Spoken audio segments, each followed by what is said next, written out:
menerimanya.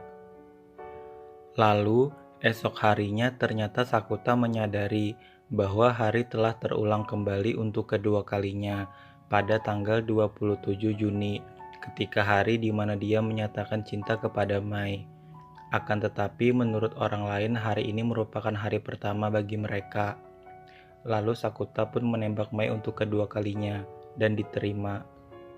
Lalu esok harinya hari terulang kembali untuk ketiga kalinya bagi Sakuta, dan Sakuta pun berkonsultasi kepada Futaba, dan Futaba berhipotesis mungkin ada seseorang yang memicu hari terus berulang bagi Sakuta.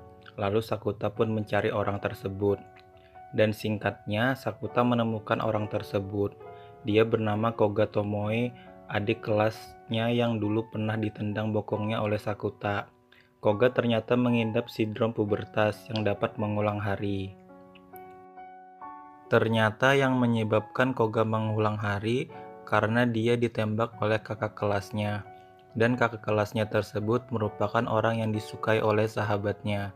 Karena takut ketika sahabatnya tahu bahwa dia ditembak oleh orang yang dikagumi sahabatnya itu akan merusak persahabatan mereka.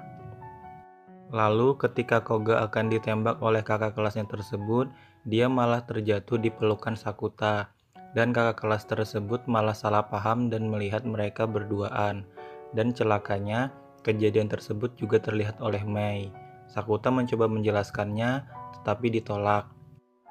Karena pengakuan cinta kepada Koga dari kakak kelasnya tidak terjadi, membuat masalah Koga dan sahabatnya pun terselesaikan. Oleh sebab itu, hari kembali berjalan seperti normal.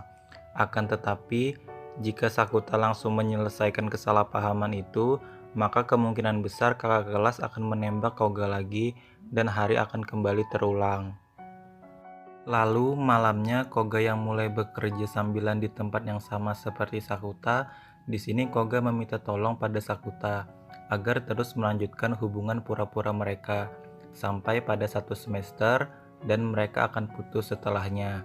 Dengan sedikit paksaan dari Koga, Sakuta pun menerimanya. Dan ketika Sakuta sampai ke apartemennya, tiba-tiba Mai datang dan meminta penjelasan Sakuta. Sakuta pun menjelaskan semua kejadiannya dan Mai pun memakluminya. Lalu, pada tanggal 18 Juli, hari terakhir hubungan pura-pura mereka, Koga mengajak Sakuta pergi berkencan dan akan memutuskan untuk mengakhiri hubungan pura-pura mereka. Akan tetapi, ternyata besoknya hari kembali terulang ke tanggal 18 Juli. Lalu Sakuta